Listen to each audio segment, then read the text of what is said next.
Hi folks, welcome back here with another bi-weekly episode of the Tune In Tuesday series of Season 2 of the Back to Divinity Podcast. And in the Tune In Tuesday series, we will be talking about any life updates, astrological updates for the upcoming 2 weeks, and any collective oracle guidance that our spirit team wants us to know at this very time. So this week's episode, or for the next 2 weeks, is going to be jam-packed with a couple of things that are happening in the sky. So it is going to be astrology heavy, but super useful information, as it's going to help us understand what's going on with us at an inner level and sort of what's going on with the collective energy. So let's first begin with a couple life updates. So in the last podcast episode, I did mention that I recently moved to New Jersey. It's still an adjustment, no big changes really on that front. Still putting furniture pieces together and things of that sort.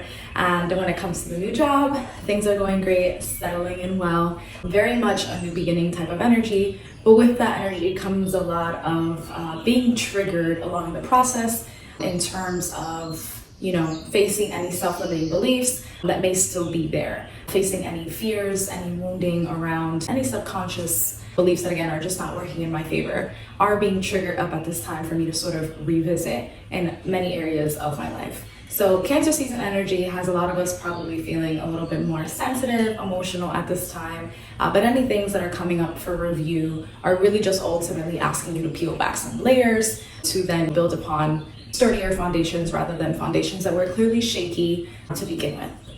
So we're going to dive in with something that just happened on July 4th. So I'm recording this video the day after July 4th. So Venus went into Gemini. I think I kind of basically touched a lot of this on the last week's video, Venus being in Gemini energy. So if you want to hear about that one, definitely go into the last podcast episode. But Venus being in Gemini happened on July 4th. And then additionally on July 4th, Neptune went retrograde in Aries. So we will dive into a couple of those things, but I'm just going to give a rundown of what's coming. Uranus in Gemini is happening on July 7th, so in a few days Uranus will be entering Gemini. Uranus is sort of a longer term planet and spends years in a single sign. So that being said, this is a really big transit for us to talk about today. Venus will be trining Pluto on July 7th as well, so this is why I'm reiterating Venus in Gemini, although we touched on that last time. And then the Capricorn full moon that is happening on July 10th is another thing we're going to talk about today. Saturn will be going retrograde in Aries on July 12th, and on July 17th, Mercury will be going retrograde in Leo. So I just mentioned 3 different retrogrades. It's giving we're about to be entering a retrograde season for a little while. And so it's very essential that we are thinking about what sort of things are going to be up for review, what's going to be up for reflection, and what is sort of going to be called for us to slow down and to adjust or alter our approaches. That is pretty much everything. On the 22nd is when Sun enters Leo, and by that time we'll have a new video up sort of talking about what's coming up in that latter half of July. So I feel like the months are going by really quickly this year. So let's start by talking about Neptune retrograde in Aries. So Neptune is Pisces energy. Neptune is our subconscious, our dream state, our, illusions, the rose-colored glasses type of perspective, a little bit more of a fantasy perspective. And again, just our deeper emotions. It is represented by the moon. So oftentimes it's what's hidden, what's inside, what's in our inner core, and is representative of something that is unseen. So often we can attribute the third eye chakra to that of Pisces energy, being that it's something unseen, to the eye, but that can be understood in a deeper sense. So that's Neptune energy. Neptune in retrograde is going to be highlighting all of those themes in a way where it's like, what can we be doing differently? So what illusions are still there that need to be peeled away? What rose-colored glasses do you still have on that you need to take off? What dreams are you not believing in and are not following through in? What fantasies are maybe hurting you rather than helping you? How are our desires connected or not connected to that of our intuition? Sort of thinking about how are we in alignment versus how are we not in alignment, and readjusting as those things are coming to light. So Neptune, again, this moon energy, this hidden energy, there can be a lot of things that are coming up to the surface that need to be visited as a means to, again, change our direction or change our approach, or strengthen any dynamics or strengthen any roles that we're currently operating in. All of those things are sort of up for review because our Pisces energy, again, Neptune 12th house energy, this is our inner core, the thing that can't really be seen by other people. So this could be a lot of subconscious and sort of internal work that is happening with this Neptune retrograde in Aries. Aries is very much our identity, our action-oriented energy, our ability to go after the things that we want, our passions, our sense of self, and how we are putting ourselves out there, whether that's literally physically our appearance or just how we are operating in the world. It is our first house, right? And so that being said, Neptune being retrograde in that area is asking you, how can you really peel back some of the illusions you might have as to who you think you are? Maybe your sense of self is tainted and is not really as clear as can be. Maybe you are seeing yourself in a worse light than you actually are, right? Or maybe you're putting yourself way too up on a pedestal in a way that's hurting you. It really is case by case scenario. And again, based off your chart, it can really dictate what is going on. And if you want further guidance on that, definitely book a major transit reading on Neptune energy and the Neptune retrograde transit. But again, ultimately, this Neptune retrograde transit could be highlighting any of those Aries themes in connection to those Pisces themes. So another example would be if you yourself are someone who's very action-oriented and going after things, but you're going after the wrong things. Pisces energy will help dictate that for you. Are you chasing your dreams that you believe are feasible, or are you putting those dreams on the back burner because you don't think they're feasible, and therefore taking action in a place that maybe isn't where you're meant to be, right? So those things can be highlighted, again, switching direction once you sit and reflect with what it is that you really want and if you believe that you can attain it. Another thing will be Aries energy, again, a very childlike energy, the first house, very passionate and fiery Mars can also have us prone to anger, especially with Neptune being Pisces energy and it being a very sensitive sign. Our deeper emotions can be triggered at this time, and it's very important that we are not impulsively reacting to things, that we are not stepping into an anger-filled energy, and that we are first sitting with things with the Pisces energy, feeling our emotions, validating our emotions, and then after processing and reflecting with it a little bit, even journaling about it, then you can go and take whatever steps that you feel like you need to in order to, address that situation. So those things can also be highlighted. Our sense of self, again, as I said, and our action energy generally, our passions and our desires are going to be up for review with this Neptune retrograde, but in a way where it's really asking us to sit with things before, taking any steps. Aries is also our leader-like energy and our ability to stand confidently in a lot of these roles that we're in. So you could find yourself with this Neptune retrograde transit feeling as if you are being challenged to step into a leadership role, as if you are being challenged to embody these leadership qualities and do it confidently, and putting yourself out there and sort of, pushing past any, uncomfortable feelings you may have associated with being seen for, what it is that you do, your passions, your desires, and therefore your ability to lead the way. Aries energy also has this entrepreneur type energy for it, in connection to it rather. And so with this Neptune retrograde in Pisces, if you had a dream, to own your own thing or be an entrepreneur in some way, shape, or form, during this time, you could be, pushed sort of in that direction, asking you to peel back any of the fears that may be stopping you and any other self-sabotaging mindsets that are stopping you from being able to go in that direction. Because again, the mind is super powerful, and before anything can be done externally, it has to be done internally first. And so this Neptune retrograde in Aries transit, I think, is super helpful, at the same time as Saturn is about to go retrograde in Aries. So we will dive into that in a second, and I will connect it back to the Neptune retrograde in Aries transit. So that is a little bit about the Neptune retrograde in Aries transit. Again, if you want to know more specifically for you, definitely book a reading. Link is in my bio. And then we have Uranus and Gemini on July 7th.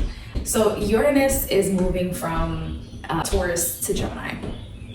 It has been 70 years since Uranus has been in Gemini, and Uranus will continue to be in Gemini for 8 years. So let's dive in. Uranus energy is connected to that of Aquarius. Uranus is the planet of abrupt change. It is that Aquarius energy of revolution, revolting, rebellion, the energy of stepping out from, the institutions and the way that things are and sort of going in a more independent direction, being comfortable, in your own sort of approach to things, in your own expression of yourself, your beliefs, your core, your external, right? All of the above with that Aquarius energy. As Aquarius is represented by the star card in the tarot deck, it is being comfortable being in your own skin, in your own spotlight, in your own energy in a healing way. And I think that energy sort of rubs off in the community, which is why it's often called the friendship house, the social media, technology networks, and things of that sort. Because as you embody the star-like quality, you have eyes on you and people are looking at you, and the community is now sort of learning from your ability to stand in your own energy. And often that is a mirror for other people. And so again, Aquarius energy also being related to technology and social media, a lot of those areas are also sort of going to be up for review, especially with Uranus being in Gemini, because Gemini energy is also that of communications and networks and the more local sort of community. Anything in connection to childhood as well, education, learning, things of that sort. So with Uranus being in Gemini, there can be some sort of abrupt changes. Maybe you could be starting a new 8-year cycle when it comes to education. Maybe you could be starting a new 8-year cycle when it comes to something new that you're learning generally, something that you're really curious about and that you feel like going after. There could be really transformative communications that happen within the next 8 years, but within this next time period, there could be some really strong communications that are had that are very pivotal, as in conversations that really change the direction and the course of your life. With Gemini energy as well, this could be a very potent time to write. It's Mercury energy. It could be a very important time to take note of things. It'll be a lot easier to help you sort of reflect in terms of reaching who you are authentically.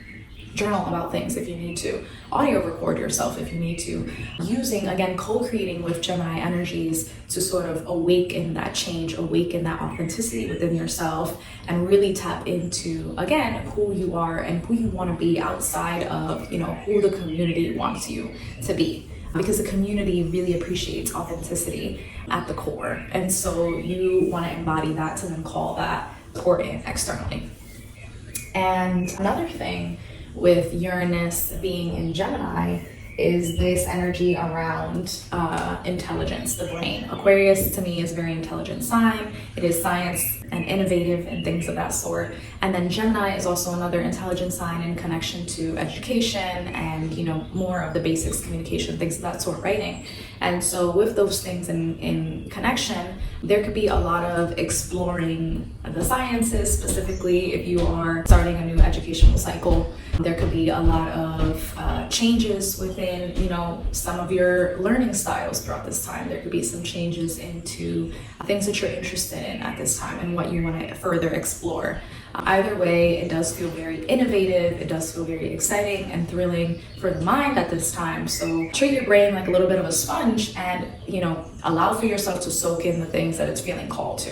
If you're feeling called to read, right? If you're feeling called to watch podcast series that help you learn more about some of the things you're interested in, then go for it. I think this is a time where our brain is calling for us to be open to taking in new information, because ultimately it's helping us learn more about ourselves and our role in the world and the larger community and how we want to show up in these spaces.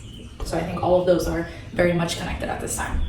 So pushing past Uranus and Gemini, we are going to be moving into the Venus trine Pluto transit or aspect that is occurring on July 7th as well. So July 7th is a potent day. But on July 7th, we will have Venus, currently in Gemini, trine Pluto, which is currently in Aquarius. Many Pluto and Aquarius videos that I have, put out there, Pluto being a generational planet is super significant. Aquarius and Gemini are both air signs, hence the trine energy. So with Venus trine Pluto, I think there is going to be sort of death and rebirth energy that happens in the sphere around love, relationships, finances, beauty, physical appearance, and things of that sort. Our relationships to luxury, any business partnerships as well. So there could be some intense conversations, or rather pivotal moments that are happening that sort of peel back some layers, but ultimately are helping set the foundations for where you want to go, because it is trine energy, it is supportive, but again, it is Pluto, and Pluto comes to shake things up. So allow for things to be shaken up, because again, it just means that whatever foundations were there just need to be sort of burnt away to then rise again from the ashes, even stronger, brighter, and better. So allow for any of those shifts to occur with this Venus trine Pluto. Do not fret, do not be worried if you feel like there are intense conversations that are happening in your partnerships, business, or love. Again, you could be changing something around your physical appearance if that's something that you really want, especially if this is happening somewhere in relation to your first house. And then there also is this energy around kind of like a make it or break it. So if you feel like there's been intense conversations leading up into this point, there could be that final straw that sort of breaks the dynamic, because it just means that you're not meant to be there and you keep it pushing to where you need to go. So that's Venus trine Pluto. It is giving make it or break it, mostly make it rather than break it, but there can be that select few. So Venus trine Pluto, watch out for that. And then Capricorn full moon on July 10th. So full moon energy, as we all know, is closure. It's, ending things, starting new cycles, ending, any mindsets that you have in association with something, actually dealing with and facing any emotions. So that way you can sort of release the backpack of emotions that you're carrying. So this is helping you sort of enter past the full moon phase into sort of a lighter energy, again, in preparation for the new moon. So basic moon cycle understanding. However, let's talk about Capricorn energy more specifically. Capricorn is in connection to Saturn. It's our discipline, our responsibilities, being challenged to learn lessons in these areas, to become sort of more disciplined in our approaches to whatever it is that Saturn is highlighting at that time. With Capricorn energy is heavy work and career. So your relationship to work and productivity, I think, is sort of going to be highlighted with this Capricorn full moon. Any career, projects and things of that sort could also be highlighted at this time. Very go-getter mentality. Capricorn is another cardinal sign, but it's also, again, 10th house, which is in connection to our midheaven and how we are being seen for the work that we do. So a lot of that can be sort of highlighted with this Capricorn full moon. You can either be, again, closing out something in regards to a job and possibly looking into starting a new one. Finally having the gut to walk away from something that maybe is just not good for you in the workspace and go after something else. That could even be literally changing from working within an institution to now working in your own sort of independent service or contracting or whatever it is that you're doing, taking a more of an independent approach. With the Capricorn full moon as well, Capricorn again is institutions, also in connection to government. So there could be some sort of government or political thing that is highlighted around July 10th that feels almost like closure energy or feels rather drastic, could be emotionally charged, things of that sort, but it may push us on an individual level to work harder in some way, shape, or form, whatever that looks like, we'll see. On July 10th as well, with this full moon energy, Capricorn again can also be obsession and temptations. So you could be closing out or facing triggers related to any temptations that you have, any obsessions that you have that are sort of just not helpful for you in terms of reaching those goals that you want to reach. Whatever is stopping you from going after those goals, because Capricorn is also very similar to Aries and it's goal-oriented and action-oriented, whatever is stopping you from sort of going after your goals is also going to be sort of asked to be chipped away with this Capricorn full moon so that you can go into Leo season, again, Leo being in the spotlight and being shining bright in what it is that you do and what you do and feeling really good about it. I think Capricorn full moon happening right before that is perfect timing. It's asking for you to let go of anything that is stopping you from having that plan on where you want to go and taking those steps and those strides, so that when you enter Leo season, you are feeling very clear about direction. You are feeling okay being seen for what it is that you're doing. Ride the waves with the Capricorn full moon, release any attachments that are just not helpful for you, because Capricorn is the devil card in the zodiac and often has those chains in connection to something that maybe is just, again, not helpful, harmful. Hence why I use the word temptation and obsessions. Think about any attachments that sort of are just not helpful for you, that just need to be peeled away. So that's that with the Capricorn full moon. Then we have Saturn retrograde in Aries on July 12th. So this is also super exciting. Saturn, again, we just talked on Capricorn energy, which is Saturn. Saturn is heavy, again, challenges that are coming up and triggers that are coming up to sort of help us learn lessons and get closer to a more disciplined and responsible approach with whatever that is coming up for review, being more goal-oriented, having a plan, working through those shadows and putting our foot on the gas in terms of doing things differently. So with Saturn retrograde happening in Aries, again, connection to Neptune retrograde in Aries. Neptune is that Pisces energy, those illusions, those dreams, those fantasies, those deeper emotions, our inner world, our intuition. So Neptune retrograde is going to be strengthening that intuition and getting us in alignment with it. And Saturn retrograde is going to ask us to externally sort of replicate what it is that is happening internally. So this is why I appreciate Saturn and Neptune being retrograde at the same time in the sign of Aries, because it's going to be highlighting Aries themes in all shapes and forms. How are we stepping into our sense of self and our identity? How are we seeing ourselves? How are other people seeing us? And how is that changing how we are seeing ourselves? How is it that we are, operating in the role that we have been given? Are we stepping into those leadership roles with full confidence? Or are we sort of shying away from being seen and therefore dimming our own light? Are we, having that action-oriented energy to go after the things that we're truly passionate about? Or are we putting our Aries energy towards things that are just not helpful for us? Are we, further strengthening anger and fueling anger and adding fire to things that are just not helpful? Or are we, actually transmuting and using our fire energy in ways to get rid of things and rise from the ashes, kind of like that Pluto type energy, that scorpionic energy? So those are all things that are up for review. Are our passions and desires aligned with our intuition? So these two things happening in tandem is super helpful for us. Saturn is really going to ask for you to make sure that you are being, properly fueled and taking care of yourself to then be able to be charged up enough to take care of your responsibilities in the workspace, your responsibilities in how you are showing up in these spaces.